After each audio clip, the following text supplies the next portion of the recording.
Pesawat luar angkasa sedang dalam misi perjalanan ke Titan, yang adalah salah satu bulan di Saturnus. Karena perjalanan ini memakan waktu beberapa tahun, awak kapal hampir selalu tidur dan hanya bangun setiap 3 bulan. Hanya untuk melakukan pemeriksaan rutin dan memastikan kapal berada di jalurnya. Salah satu astronot bernama John bangun dari kapsul hibernasinya. Dia merasa lemah setelah tidur panjang. Dia disambut oleh kapten kapal yang bernama Frank.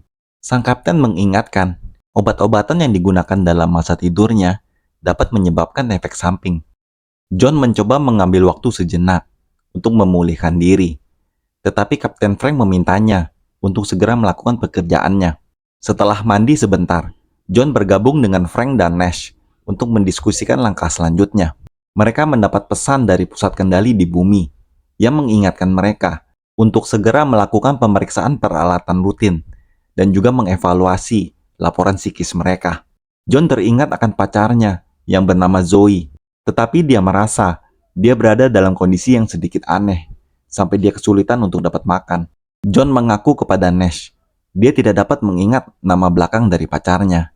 Namun Nash meminta untuk tidak khawatir, karena itu adalah salah satu efek samping dari masa tidurnya. Malam harinya John memeriksa semua peralatannya, dan juga mengirimkan pesan ke bumi, melaporkan mereka semua baik-baik saja, dan bersiap untuk kembali ke kapsul hibernasi mereka. Di dalam kapsul, ada zat khusus disuntikan ke dalam tubuh para astronot. Secara perlahan John mulai tertidur. Di masa ini, dia juga teringat akan kenangan dari masa lalunya, saat dia sedang bersama dengan pacarnya. 3 bulan telah berlalu. John terbangun dengan gejala yang sama seperti sebelumnya. Setelah pulih, dia memastikan untuk makan dan juga berolahraga. Tetapi ketika John bersiap untuk bekerja, tiba-tiba dia mendengar suara yang dikenalnya, memanggil namanya. John mulai mengikuti suara itu, berjalan melewati pesawat luar angkasa yang kosong. Namun, dia tidak menemukan siapapun. Dia mulai bingung dan merasa tidak nyaman dengan hal ini. Tiba-tiba kapal mulai bergetar dan lampu berkedip-kedip. Beberapa sekrup jatuh dari langit-langit. John mencoba mencari tahu apa yang salah, tetapi sepotong logam patah dan membuatnya pingsan. Ketika John sadar, Kapten Frank dan Nash sedang merawatnya. Mereka mengatakan, mereka tidak tahu apa yang terjadi pada kapal ini, karena hanya John yang sudah bangun ketika hal ini terjadi. Kapten memintanya untuk pergi dan mencari tahu apa yang menyebabkan panel itu dapat terjatuh. Ketika John memeriksanya, dia menemukan kerusakan yang signifikan. Tetapi anehnya, dari rekaman data dan kamera yang Nash teliti setelahnya, mereka tidak menemukan ada benda yang mendekati kapal tersebut. Dan sepertinya tidak ada masalah. Semua sistem masih berfungsi normal, baik-baik saja. Kapten Frank memutuskan untuk memeriksa kerusakannya dan meminta mereka untuk melaporkan situasi ini ke pusat kendali di bumi. Menurutnya, semuanya sepertinya baik-baik saja.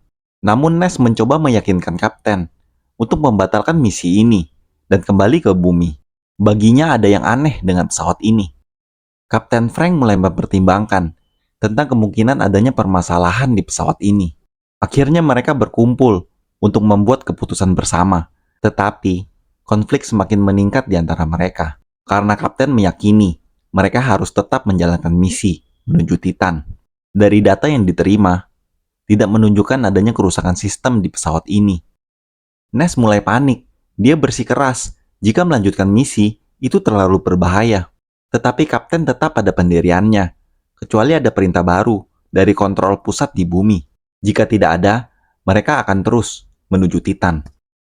Nash selalu mencoba untuk membujuk John untuk membatalkan misi mereka. Menurutnya, terbang dengan kapal yang rusak adalah ide yang buruk. Dia yakin pada akhirnya sistem akan mengalami kegagalan, dan pada saat itu, mereka tidak akan memiliki kesempatan untuk dapat menyelamatkan diri ataupun kembali ke bumi. Kapten Frank memanggil mereka. Dia mengakui dia mendengar percakapan mereka. Kapten menjelaskan, jika mereka kembali ke bumi, dan apabila pusat kendali tidak menemukan adanya kesalahan dengan kapal tersebut, maka mereka akan mendapat masalah yang besar. Frank mengingatkan untuk fokus pada tugas mereka, dan mereka harus dapat bekerja sama sebagai sebuah tim. Meskipun ada perintah dari kapten, namun Nash terus mendesak John. Dia mempunyai ide. Alih-alih memilih masa tidur selama 90 hari, dia akan mengaturnya menjadi 89 hari. Dengan begitu mereka bisa bangun lebih awal dari kapten dan mengatur pesawat untuk kembali ke bumi. John tidak menyukai ide ini. Baginya, ini adalah pemberontakan. Kemudian Ness menceritakan kisah tentang sebuah kapal yang hancur di Antartika. Kru kapal ingin mengungsi, namun komandan kapal mengeluarkan senjatanya dan mengancam siapapun yang mencoba untuk pergi. Ketika tim penyelamat berhasil menemukan kapal itu, yang terlihat hanyalah awak kapal yang telah tewas, sedangkan komandannya tidak ditemukan. Akhirnya John setuju untuk memikirkannya. Dia akan membantunya. Tetapi hanya jika mereka menemukan bukti memang benar kapal ini rusak ketika mereka bangun. Pengatur waktu sudah disesuaikan. John teringat saat-saat bahagia bersama pacarnya. 89 hari telah berlalu. John kembali melihat pacarnya ada di dalam kapal. Tak lama kemudian Ness meminta jawaban dari John agar mereka membalikan kapal menuju bumi. Tetapi John tidak yakin dengan ide ini. Namun dia menyadari sekarang pikirannya tengah kacau. Saat ini mereka melihat Jupiter muncul di luar jendela. John menyadari mereka sudah begitu dekat dengan tujuan mereka. Ini membuatnya menolak rencana dari Nash. Dan juga selain itu, tidak ada bukti kapal ini telah rusak. Perdebatan terjadi di antara mereka. Rupanya Kapten Frank mendengar percakapan mereka. Selain itu dia juga mengetahui rencana mereka sebelumnya. Sehingga dia mengubah jadwal tidurnya untuk bangun lebih awal. Frank meminta Ness untuk memeriksa sistem sekali lagi. Sementara John diundangnya untuk minum bersamanya. Saat ini, Kapten Frank meyakinkan John, jika memang ada bukti bahaya yang ditemukan, dia akan segera membatalkan misi ini. Tetapi untuk saat ini, mereka harus tetap bersatu dan tetap menjalankan misi. Rencana Nash yang gagal membuatnya menjadi seperti kehilangan akal. Dia selalu mengatakan, kapal ini telah rusak. Namun, di saat yang sama, Kapten Frank menemui mereka. Kapten ingin tahu, apakah mereka bisa melanjutkan misi ini tanpa adanya Nash. Dan John mengonfirmasi, mereka bisa, karena semua perhitungannya ada di komputer. Akhirnya Frank memutuskan untuk membebaskan Nash dari tugasnya dan melanjutkan misi ini tanpa dia. John mencoba untuk menghindari konflik di antara mereka dan berpura-pura semuanya baik-baik saja. Namun dia sering mengalami mimpi buruk yang menariknya ke ruang hampa. Saat dia terbangun, dia menyadari semuanya itu hanyalah halusinasi. Kapten Frank mengumumkan, sekarang tiba saatnya untuk mempersiapkan percepatan, dan Nash tetap memohon kepada John untuk tidak melakukannya. Tim bersiap untuk mendekati Jupiter. Setelah melakukan banyak perhitungan dan persiapan, mereka mengaktifkan mesin pendorong secara berurutan yang akan membawa mereka ke Titan. Manuver tersebut berhasil, dan kapal menjadi stabil. Sistem juga mengkonfirmasi mereka sedang menuju ke Titan. Tetapi Nash masih percaya mereka telah melakukan kesalahan. Suatu ketika John memutuskan untuk memeriksa sistem lagi. Sesuatu yang aneh terjadi ketika salah satu radio tiba-tiba memanggil namanya. Frank dan Nash mencoba menjelaskan. Keduanya juga bersikeras. John tidak mungkin dapat menggunakan komunikasi itu. Mungkin itu hanya gema, karena radar tidak menunjukkan signal apapun dalam jarak ribuan mil. Menurut Nash, itu adalah halusinasi. Sekarang saatnya mereka untuk kembali ke masa tidur. Kali ini, ketika John terbangun, dia merasa lebih pusing dari biasanya. Dia mencoba untuk memulihkan kembali kondisinya. Namun, dia terus melihat penampakan dari pacarnya. John mengingatkan dirinya sendiri, itu hanyalah halusinasi. Kapten Frank memperhatikan kondisi aneh bawahannya. Dia meminta John untuk menenangkan diri dan mengingatkannya, pacarnya tidak mungkin berada di kapal ini. Itu semua hanya imajinasinya. Kemudian John pergi menemui Nash, di mana Nash menemukan tampaknya ada masalah kecil di kapal ini. Namun, jika mereka tidak dapat menyelesaikan masalah ini, hal ini akan bertambah buruk dan mereka tidak akan dapat menyelesaikan perjalanan ini. Nash meminta John untuk menghitung ulang kembali data yang telah ditemukannya, sebelum nantinya diberikan kepada kapten. Sekali lagi Nash mendesak John untuk mendengarkannya dan membalikan kapal ini ke bumi. Dia mengingatkan, jika mereka tidak kembali sekarang, mungkin pacarnya telah menemukan seseorang lelaki yang baru. John menjadi marah mendengarnya. Dia meminta Nash untuk menutup mulutnya. John mengungkapkan, tidak ada angka-angka di layar ini, karena Nash telah menghitung data di layar komputer yang mati. Pada saat itu, Kapten Franks memanggil mereka untuk berkumpul. Dia memberitahukan, seseorang telah menggunakan kata sandi dari John, yang dengan sengaja menurunkan tenaga mesin untuk menghentikan kapal ini. Dan Frank telah memastikan, Nash lah dalangnya. Bagi Kapten Frank, pemberontakan ini sudah cukup. Dia mengeluarkan pistolnya dan meminta anak buahnya untuk kembali ke kapsul tidur mereka. Namun, ketika John masuk ke kapsulnya, dia melihat apa yang dilakukan kapten terhadap rekannya. John tidak dapat berbuat apa-apa, karena akhirnya dia mulai tertidur. 3 bulan kemudian, ketika John telah bangun, dia mencoba mencari tahu apakah yang dilihatnya itu benar-benar terjadi atau hanya sebuah mimpi. Dia berjalan mencari yang lain, tetapi gagal menemukan rekannya. Sampai akhirnya, Frank muncul di depannya.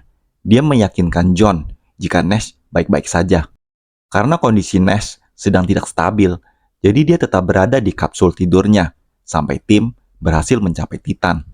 Kapten kemudian meminta John untuk tidak mempersulit keadaan dan sebaiknya berperilaku biasa saja. Misinya masih berjalan dan tujuannya jelas. Mereka harus mencapai Titan. Namun, jika memang masih diperlukan, dia masih memegang senjatanya untuk hal yang tidak diinginkan. Kemudian Frank menjelaskan apa yang diceritakan Nash sebelumnya tentang kapal di Antartika. Yang diceritakan Nash itu tidak benar. Dan dalam hal ini, komandan kapal tidak bersalah, melainkan anak buahnya lah yang telah melukai diri mereka sendiri karena mereka ketakutan. Hasil autopsi juga menunjukkan tembakan yang ditemukan di tubuh mereka adalah perbuatan mereka sendiri. Lalu Frank kembali meminta John untuk memeriksa sistem mereka. Saat dia sedang bekerja, dia merasakan lengannya seperti membengkak. Dia mulai berteriak kesakitan saat lengannya seperti mau pecah. Selain itu, dia juga mendengar suara dari pacarnya lagi. Sampai akhirnya dia menyadari ini merupakan halusinasi. Kemudian John pergi untuk menemui Kapten Frank. Di sini, Frank mulai berbicara tentang hubungan John dengan pacarnya. Hubungan mereka sebenarnya tidak nyata. Semuanya itu sudah diatur, hanya untuk memastikan John adalah orang yang tepat untuk misi ini. John mulai bingung ketika Frank menceritakan kejadian-kejadian yang hanya diketahui oleh John dan pacarnya. Menolak untuk mempercayainya, John pergi ke bagian komunikasi untuk menjalankan tugasnya. Namun, pikirannya mulai terganggu sehingga dia tidak dapat berkonsentrasi. Tiba-tiba radio berbunyi. Seseorang dari pusat kendali di bumi memanggilnya. John mencoba untuk membalasnya, namun dia tidak bisa karena sambungannya terus terputus. Tak berselang lama, Frank memanggil John. Dia ingin tahu apa yang sedang John lakukan. Menurut John, dia percaya baru saja dia bisa berkomunikasi dengan bumi. Namun Kapten bersikeras, itu adalah halusinasinya. Frank memutar rekaman, di mana John sedang berbicara sendirian saat itu, dan menjelaskan tidak mungkin mereka dapat berkomunikasi, karena mengingat sudah seberapa jauh mereka dengan bumi. Frank meminta John untuk kembali ke kapsul tidurnya. Tetapi kali ini John menolak. Dia menuntut agar Frank membangunkan Nash dan membuktikan temannya baik-baik saja. Frank berjanji akan membawa John menemui Nash. Namun, begitu John membuka pintu, Frank mendorongnya dan mencoba memaksanya untuk masuk ke dalam kapsul. Perkelahian terjadi antara kedua pria itu. Namun John berhasil melepaskan diri dan menjatuhkan sang kapten.